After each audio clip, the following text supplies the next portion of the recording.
Kitchen. ഞാൻ ഇന്ന് പുളിയിഞ്ചിയുടെ റെസിപ്പിയാണ് കാണിക്കണം. ഇത് നമ്മൾ സദ്യയിലൊക്കെ വിളമ്പണ തിക്കായിട്ടിരിക്കുന്ന പുളിയിഞ്ചിയിലെ ഇങ്ങനെ ഇലയിൽ ഇട്ടാൽ അവിടെ തന്നെ ഇരിക്കണം അങ്ങനത്തെ പുളിയിഞ്ചിയുടെ റെസിപ്പിയാണ് ചെയ്യണം.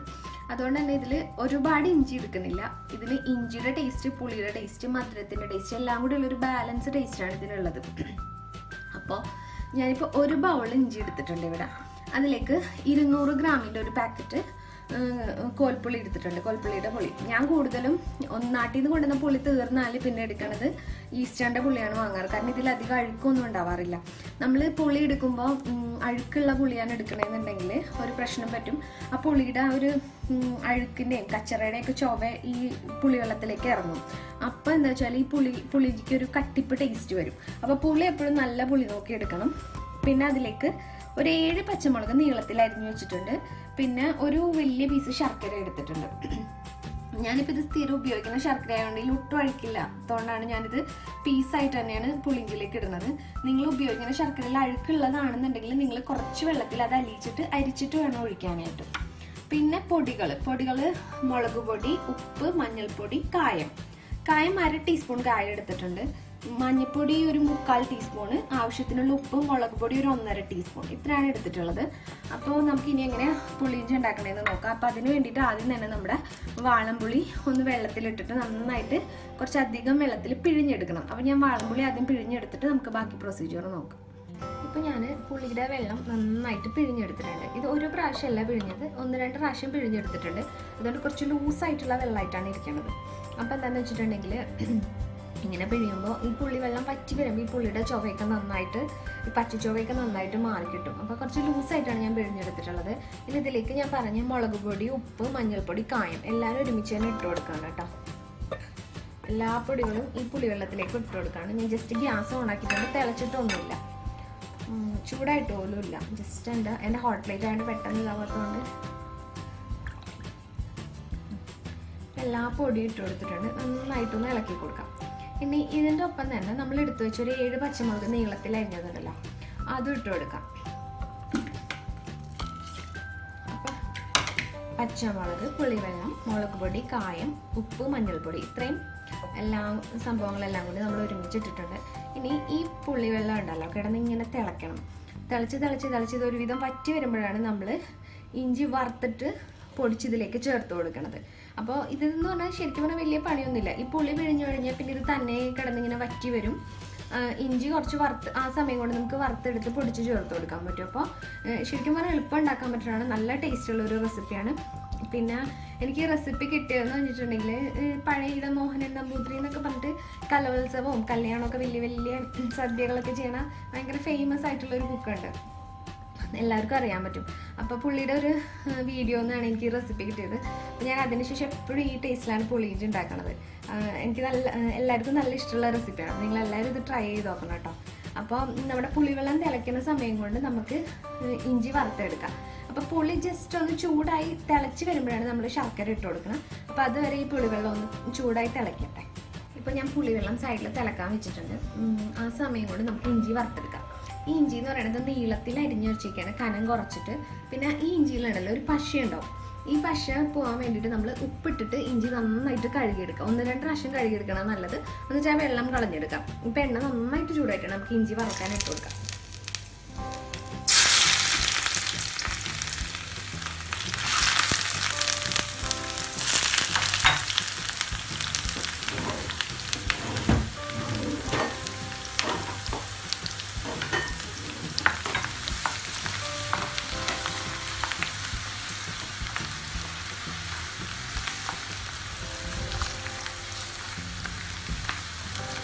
ഇഞ്ചി നന്നായിട്ട് വറന്ന് കിട്ടണം. അതിൻ്റെ ഒപ്പം തന്നെ കരിഞ്ഞു പോകാനും പാടില്ല. എന്നിട്ട് നമ്മളിത് പൊടിച്ചിട്ടാണ് ചേർക്കുന്നത്. അപ്പോൾ ഇത്ര ഇഞ്ചി ഉണ്ടെങ്കിലും ഇത് പൊടിച്ച് വരുമ്പോൾ കുറച്ചേ ഉണ്ടാവുള്ളൂ എമൗണ്ട്.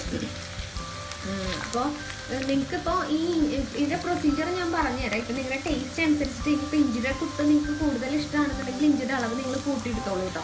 അതുപോലെ എരിവ്, പുളി, ശർക്കരയുടെ ടേസ്റ്റൊക്കെ നിങ്ങൾ കൂടുതൽ എടുക്കണം. ഇപ്പം ഞാൻ ശർക്കര ഇട്ടിട്ട് ഈ പുളിവെള്ളം വറ്റി വരുമ്പോൾ ഞാനൊന്ന് ടേസ്റ്റ് ചെയ്ത് നോക്കും. അപ്പോൾ എനിക്ക് ഇനി കുറച്ചുകൂടി മധുരം വേണമെന്നുണ്ടെങ്കിൽ ഞാനപ്പോൾ ആഡ് ചെയ്ത് കൊടുക്കും. അപ്പോൾ കറക്റ്റ് ഒരളവ് പറയാനായിട്ട് പറ്റാത്തതുകൊണ്ടാണ് ഇങ്ങനെ ഒരു കഷ്ണം ഒരു സ്ക്വയർ പീസ് ശർക്കര ഞാൻ പറഞ്ഞത്. ഇനി അതിനേക്കാൾ കൂടുതൽ ഇടുകയാണെങ്കിൽ ഞാൻ അളവ് പറഞ്ഞുതരാം. അപ്പോൾ നമുക്ക് ഇഞ്ചി വറുത്തൊന്ന് കോരി എടുക്കട്ടെ കേട്ടോ. ഞാൻ ഈ മൊത്തം വറുത്തെടുത്തിട്ടുണ്ട്. ഇപ്പോൾ ഈ ഒരു ബൗളിൽ നിറച്ച് ഇഞ്ചി ഉണ്ടായത് വറുത്ത് വന്നപ്പോൾ ഇത്രയേ ഉള്ളൂ കേട്ടോ. അപ്പോൾ ഈ ഒരു പാകത്തിലാണ് ഇഞ്ചി വറുത്തെടുക്കേണ്ടത്. ഇങ്ങനെ നോക്കുമ്പോൾ ഒടിയും, അന്നോട്ട് കരിഞ്ഞ് പോകാനും പാടില്ല. അപ്പോൾ ഇഞ്ചി വറുത്തൊരു ലൈറ്റ് ബ്രൗൺ ആയി കളറായി വരുമ്പോൾ തന്നെ നമ്മൾ കോരി എടുക്കുക. ഇത് ഒന്നും മൊരിയും, സവാളയൊക്കെ മൊരിയണ പോലെ. അപ്പോൾ ഒരുപാട് കറക്കാനായിട്ട് ഇടരുത്. അങ്ങനെ ഇടുമ്പോൾ എന്താ വെച്ചാൽ ഒരു കയ്പ്പ് ടേസ്റ്റ് വരും. അപ്പോൾ ഇഞ്ചി വറുത്തിട്ടുണ്ട്. നമ്മൾ അതേ സമയം നമ്മൾ പുളിവെള്ളം തിളയ്ക്കാൻ വേണ്ടി വെച്ചിട്ടുണ്ടായിരുന്നു. ഇപ്പോൾ വെള്ളം തിളച്ച് വന്നിട്ടുണ്ട്. അപ്പോൾ ഈ സമയത്ത് നമുക്ക് ശർക്കര ഇട്ട് കൊടുക്കാം. ഞാനിപ്പോൾ നല്ല ശർക്കര ആയതുകൊണ്ടാണ് ഞാനിത് ഒറ്റ പീസ് ഒറ്റയടിക്ക് അങ്ങോട്ട് ഇട്ട് കൊടുക്കണം. നിങ്ങളുടെ കയ്യിലുള്ള ശർക്കര അഴുക്കുള്ള ശർക്കരയാണെങ്കിൽ എന്തായാലും കുറച്ച് വെള്ളത്തിൽ ഒരു ശർക്കരയുടെ പാനി ഉണ്ടാക്കിയിട്ട് അരിച്ചിട്ട് വേണം ഒഴിക്കാനായിട്ട്. അപ്പം നമുക്കിനി ശർക്കര ഇതിൽ കിടന്ന് ഉരുകി ഈ പുളിവെള്ളം ഒന്ന് നന്നായിട്ട് വറ്റി വരട്ടെ. ആ സമയം കൊണ്ട് നമ്മുടെ ഈ പുളിവെള്ളത്തിലുള്ള പുളിയുടെയും മുളക് പൊടിയുടെ മഞ്ഞൾപ്പൊടിയുടെ എല്ലാത്തിൻ്റെയും പച്ചമണവും മാറിക്കിട്ടും. അപ്പോൾ നന്നായിട്ട് ഇതൊന്ന് വറ്റി വരട്ടെ. ഒരുവിധം വറ്റുമ്പോൾ നമുക്ക് ഇതിൻ്റെ ടേസ്റ്റ് നോക്കാം. അപ്പോൾ നമുക്ക് മുളകോ എരിവോ എന്തെങ്കിലും കുറവുണ്ട്, ശർക്കര എന്തെങ്കിലും കുറവുണ്ടെങ്കിൽ അപ്പോൾ നമുക്ക് ചേർത്ത് കൊടുക്കാം. ഇപ്പം ചേർക്കുമ്പോൾ എന്ന് വെച്ചാൽ ഇപ്പം അധികം വെള്ളത്തിലായതുകൊണ്ട് അറിയാൻ പറ്റില്ല. അപ്പോൾ ഇതൊരു കുറച്ചിങ്ങനെ ഇരുന്ന് വറ്റട്ടെ. അപ്പോൾ അതിന് ശേഷം നമുക്ക് ബാക്കി പരിപാടികൾ ചെയ്യാം. നമ്മൾ പുളിവെള്ളം ഒഴിച്ച് മിക്സ്ചർ ഉണ്ടല്ലോ, നന്നായിട്ട് കുറുകി വന്നിട്ടുണ്ട്. ഈ കുറുകി വന്നതിലേക്ക് നമ്മൾ എടുത്ത് വെച്ച 1 കപ്പ് ഇഞ്ചി വറുത്തിട്ടുണ്ടായിരുന്നില്ലേ വെളിച്ചെണ്ണയിൽ, അതിനെ നന്നായിട്ട് മിക്സിയിൽ പൊടിച്ചെടുത്തിട്ടുണ്ട്. അതാണ്. അപ്പോൾ ഇഞ്ചിയുടെ അളവെന്ന് പറഞ്ഞാൽ ഇപ്പോൾ 1 കപ്പ് പൊടിച്ചാൽ കണ്ടോ ഈ ഒരു വലിയ ബൗൾ നല്ലോണം ഉണ്ടായി, ഹീപ്പായിട്ടുണ്ടായി. പക്ഷെ പൊടിച്ച് വന്നപ്പോൾ വളരെ കുറച്ചുള്ളൂ. അപ്പോൾ ഞാൻ അതാണ് പറഞ്ഞത്, ഞാൻ ആദ്യമേ തന്നെ ഒരുപാട് ഇഞ്ചി ഞാനിതിൽ ചേർക്കണില്ല എന്ന് പറയാൻ കാരണം അതാണ്. അപ്പോൾ നിങ്ങൾക്ക് ഇഞ്ചിയുടെ ടേസ്റ്റ് കുറച്ചുകൂടി വേണമെന്നുണ്ടെങ്കിൽ നിങ്ങൾക്ക് കുറച്ചുകൂടി ഇഞ്ചി ചേർക്കാം. അപ്പോൾ വീട്ടിൽ ഒരുപാട് ഇഞ്ചിയുടെ ടേസ്റ്റ് ഇഷ്ടമല്ലാത്തതുകൊണ്ടാണ് ഞാൻ ഇത്രയും ചേർക്കുന്നത്. അപ്പോൾ ഇനി നമുക്ക് ഇതൊരുവിധം നന്നായിട്ട് കുറുകി വന്നിട്ടുണ്ട്. ഇപ്പോൾ ടെക്സ്ചറൊക്കെ മാറി ഒരു കുറുക്കുള്ളൊരു രൂപത്തിലേക്കായി. ആദ്യം വെള്ളം പോലെയല്ലേ ഇരുന്നത്, പിന്നെ ഇതിൻ്റെ പച്ചച്ചൊവയും മാറിയിട്ടുണ്ട്. ഇനി ഇതിലേക്ക് ഉണ്ടല്ലോ, ഞാനിപ്പോൾ ടേസ്റ്റ് ചെയ്ത് നോക്കിയപ്പോൾ എനിക്ക് പുളി കുറച്ച് കൂടുതലായിട്ട് തോന്നിയതുകൊണ്ട് ഞാൻ അതിലേക്ക് ഒരു 1/2 ക്യൂബ് ശർക്കരയും കൂടി ഇട്ട് കൊടുത്തിട്ടുണ്ടായിരുന്നു. എന്നിട്ടാണ് ഇത് വറ്റി വന്നത്. ഉപ്പും നോക്കിയിട്ടുണ്ട്, എല്ലാം നോക്കിയിട്ടുണ്ട്. എരിവും കുഴപ്പമില്ല, എരിവൊക്കെ ആവശ്യത്തിനുണ്ട്. ഇനിയിപ്പോൾ എരിവ് കുറവാണെന്ന് തോന്നിയാൽ തന്നെ നമ്മൾ എണ്ണ താളിക്കുന്ന സമയത്ത് കടുകൊക്കെ താളിക്കുന്ന സമയത്ത് ഞാൻ അതിലേക്ക് ഉണക്കമുളകും പച്ചമുളകും ഇട്ടിട്ടാണ് താളിക്കുന്നത്. അപ്പോൾ അതുകൊണ്ട് അതിൻ്റെ എരിവും കൂടി ഇറങ്ങണോണ്ട് രണ്ടാമത്തെ എരിവ് ഇട്ട് കൊടുക്കേണ്ടി വരില്ല. അപ്പോൾ ഇപ്പോൾ ഇതൊരുവിധം കുറുകിയിട്ടുണ്ട്. ഈ സമയത്ത് നമുക്ക് ഈ വറുത്ത് വെച്ച ഇഞ്ചി വറുത്ത് പൊടിച്ച് വെച്ചത് നമുക്ക് ഇതിലേക്ക് ചേർത്ത് കൊടുക്കാം. ഇനി ഉണ്ടല്ലോ, ഈ ഇഞ്ചി വറുത്ത് പൊടിച്ചത് ചേർക്കുന്ന സമയത്ത് നമ്മുടെ പുളിയിഞ്ചി ഒന്ന് നന്നായിട്ട് കുറുകും. എന്നിട്ട് നമുക്ക് മൂടി വെച്ച് ഒരു 5 മിനിറ്റ് തിളപ്പിച്ചാൽ ഇഞ്ചിയുടെ ഫ്ലേവർ ഇതിലേക്ക് ഇറങ്ങുകയും ചെയ്യും. ഈ പുളിയിഞ്ചി ഒന്നും കൂടി കുറുകിയും വരും. അപ്പോൾ പെട്ടെന്ന് കുറുകിയത് യോജിച്ച് വരും. അപ്പോൾ ഇനി ഇഞ്ചി ചേർത്ത് കഴിഞ്ഞിട്ട് നിങ്ങളൊന്ന് സൂക്ഷിക്കണം. കാരണം ഇത് നന്നായിട്ട് കുറുകി വരുന്ന സമയത്ത് ഇങ്ങനെ തെറിക്കും, കയ്യിലേക്ക് കൊള്ളും. നമ്മൾ ക്യാരറ്റ് ഹൽവയ്ക്ക് ഉണ്ടാവണ സമയത്ത് ലാസ്റ്റ് ആകുമ്പോൾ കയ്യിലേക്ക് തെറിക്കുന്ന പോലെ നന്നായിട്ട് ഇത് കയ്യിലേക്ക് തെറിക്കും, നന്നായിട്ട് പൊള്ളും. അപ്പോൾ അത് സൂക്ഷിക്കണം. മൂടി വെച്ചിട്ട് തിളപ്പിച്ചാലും കുഴപ്പമൊന്നുമില്ല. ഇപ്പോൾ ഇഞ്ചി എല്ലാ ഭാഗത്തേക്കും ആയിട്ടുണ്ട്. ഇനി നമ്മൾ എന്താ ചെയ്യണമെന്ന് വെച്ചാൽ കുറച്ച് നേരം ഒരു 5 മുതൽ 10 മിനിറ്റ് വരെ ഒന്ന് തിളപ്പിക്കുക. 5 മിനിറ്റ് മതിയാവും, അപ്പോഴേക്കും കുറുകി വരും. ചിലപ്പോൾ അത്രയും വേണ്ടിയിട്ടില്ല. അപ്പോൾ ഞാൻ സമയം പറഞ്ഞു തരാം. ഇതൊന്ന് നന്നായിട്ട് കുറുകി വരട്ടെ. ഒന്നും കൂടി കുറുകണം, കാരണം ഞാൻ പറഞ്ഞില്ല ഞാൻ തിക്കായിട്ടുള്ള പുളിയിഞ്ചിയാണ്. അപ്പോൾ നിങ്ങൾക്ക് അധികം കുറുക്കം വേണ്ട, കുറച്ചൊരു ഗ്രേവി പോലെ വേണമെന്നുണ്ടെങ്കിൽ ഇങ്ങനെ എടുക്കാം കേട്ടോ, കുഴപ്പമൊന്നുമില്ല. പച്ചച്ചൊവയൊന്നും ഉണ്ടാവില്ല, കാരണം ഇഞ്ചി വറുത്ത് പിടിച്ചുകൊണ്ട് പച്ചച്ചൊവയൊന്നും ഉണ്ടാവില്ല. അപ്പോൾ എനിക്കെന്ന് പറയുമ്പോൾ കുറച്ചുകൂടി ഒന്ന് കുറുകിയിരിക്കുന്നതാണ് ഇഷ്ടം. അപ്പോൾ ഞാൻ അതുകൊണ്ട് ഒന്നും കൂടി തിളപ്പിക്കാൻ വെക്കുകയാണ്. അപ്പോൾ ഇതെല്ലാം കൂടി ഒന്ന് വേഗം തന്നെ ഇതിൻ്റെ ഫ്ലേവർ അങ്ങോട്ടും ഇങ്ങോട്ടൊക്കെ ഇറങ്ങിയിട്ട് നന്നായിട്ട് കുറുകി വരും. അപ്പോൾ അതുവരെ നമുക്ക് വെയിറ്റ് ചെയ്യാം. അത് കഴിഞ്ഞിട്ട് നമുക്ക് എണ്ണ താളിച്ച് വയ്ക്കാം. അപ്പോൾ ഞാൻ നമ്മുടെ 5 മിനിറ്റ് തിളപ്പിച്ചപ്പോൾ നന്നായിട്ട് കുറുകിയിട്ടുണ്ട് പുളിയിഞ്ചിയുടെ ഗ്രേവി. ഇത് നമ്മൾ ഒരു പാത്രത്തിൽ താളിക്കാനുള്ളൊരു പാത്രത്തിൽ നമ്മുടെ ഇഞ്ചി വറുത്ത വെളിച്ചെണ്ണയില്ല, അത് തന്നെയാണ് ഞാൻ ഉപയോഗിക്കുന്നത്. അപ്പോൾ ഇഞ്ചിയുടെ നല്ല ഫ്ലേവർ ഉണ്ടാവുക വെളിച്ചെണ്ണയ്ക്ക്. അതിലേക്ക് ഒരു 1/4 ടീസ്പൂൺ കടുക്, 1/4 ടീസ്പൂൺ ഉഴുന്ന്, രണ്ടും ഇട്ട് കൊടുക്കുകയാണ് താളിക്കാൻ വേണ്ടിയിട്ട്. 1/4 ടീസ്പൂൺ കടുകും 1/4 ടീസ്പൂൺ ഉഴുന്നും. പിന്നെ അത് രണ്ടും പൊട്ടി വരുമ്പോൾ നമുക്ക് കുറച്ച് കറിവേപ്പില ഇട്ട് കൊടുക്കാം.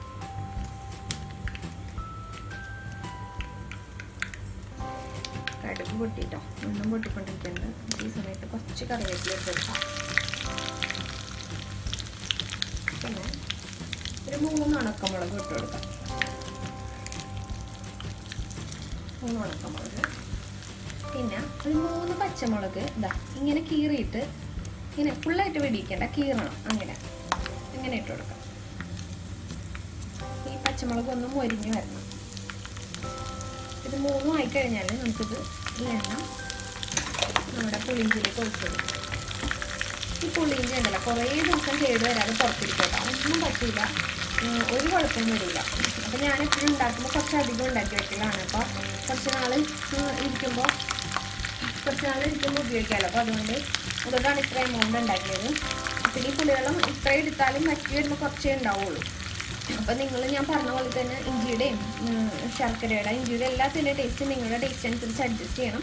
അപ്പോൾ ഇതാണ് കറക്റ്റ് പ്രൊസീജിയർ. അപ്പോൾ ഞാൻ എൻ്റെ ഒരു ടേസ്റ്റ് അനുസരിച്ചാണ് ഞാനിപ്പോൾ ഇത് ഉണ്ടാക്കിയിരിക്കുന്നത്. അപ്പോൾ എല്ലാവർക്കും ഇതുപോലെ തന്നെ ആവണമെന്നില്ല. ചില ആൾക്കാർക്ക് മധുരം കൂടുതൽ വേണം, പുളി കുറവ് മതി, അങ്ങനെയൊക്കെ ഉണ്ടാവുമല്ലോ. അപ്പോൾ അതനുസരിച്ച് നിങ്ങൾ അഡ്ജസ്റ്റ് ചെയ്യാം. നിങ്ങളുടെ ടേസ്റ്റ് അനുസരിച്ചിട്ട് പുളിയുടെ കളർ അഡ്ജസ്റ്റ് ചെയ്യുക. പ്രൊസീജിയർ ഇത് തന്നെയാണ്. ഇതേപോലെ ചെയ്താൽ മതി. ഞാൻ പറഞ്ഞ അതുപോലെ തന്നെ ആ പഴയുടെ മോഹനനമ്പൂതിരിയുടെ റെസിപ്പിയാണ് ഞാൻ ഫോളോ ചെയ്യുന്നത്. അപ്പോൾ അത് നല്ല ടേസ്റ്റുള്ള റെസിപ്പിയാണ്. അപ്പോൾ ഇത് ഇനി സദ്യയൊക്കെ ഉണ്ടാക്കുന്ന സമയത്ത് എല്ലാവരും ഇത് ട്രൈ ചെയ്ത് നോക്കണം. ഉണ്ടാക്കാൻ ഭയങ്കര എളുപ്പമാണ്. പുളിവെള്ളം വറ്റിയെടുക്കാൻ കുറച്ച് സമയം എടുക്കും. പക്ഷെ ഉണ്ടല്ലോ, ഈ പുളിവെള്ളം വറ്റി കിട്ടുന്ന സമയം എന്ന് പറയുന്നത് അത് അവിടെ തന്നെ ഇരുന്ന് വറ്റിക്കോളും. നമ്മൾ കുറച്ചൊരു കട്ടിയുള്ള ചുവട് കട്ടിയുള്ള ഒരു പാത്രത്തിൽ പുളിവെള്ളം വെച്ച് കൊടുത്താൽ അടിയിലൊന്നും പിടിക്കില്ല. വറ്റി നന്നായിട്ട് അവിടെ ഇരുന്ന് വറ്റിക്കോളും. അപ്പം നമുക്കൊരു ബുദ്ധിമുട്ടില്ല. ഇഞ്ചി പെട്ടെന്ന് വറുത്ത് പൊടിച്ചെടുക്കാനും പറ്റും. സമയം എടുക്കില്ല ഇഞ്ചി കനം കുറച്ച് അറിയണമെന്ന്. അപ്പോൾ ഭയങ്കര എളുപ്പമാണ് ഇത് ഉണ്ടാക്കാനായിട്ട്. എല്ലാവരും ഇത് ട്രൈ ചെയ്ത് നോക്കണം. കേടാവില്ല, ഞാൻ ഗ്യാരണ്ടിയാണ്. കുറേ ദിവസം ഇരിക്കും. പുറത്ത് ഫ്രിഡ്ജിലൊന്നും വെക്കേണ്ടി വരില്ല. പുറത്ത് തന്നെ കുറേ ദിവസം ഇരുന്നോളൂ. നമ്മുടെ എണ്ണ റെഡി ആയിട്ടുണ്ട്. നമുക്ക് ഇതിലേക്ക് പുളിയിഞ്ചിലേക്ക് ഒഴിച്ചു കൊടുക്കാം.